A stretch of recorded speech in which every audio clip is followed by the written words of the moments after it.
Ugh, I got so triggered, you guys. Someone called me to tell me that someone said something about me because I mispronounced a word when I was reading something. And I thought, oh my gosh, that is ridiculous.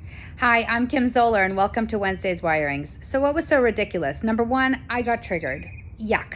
The next thing is that if we are expecting people to behave and do things the way we want them to behave and do, and then we get triggered, what does that mean for us?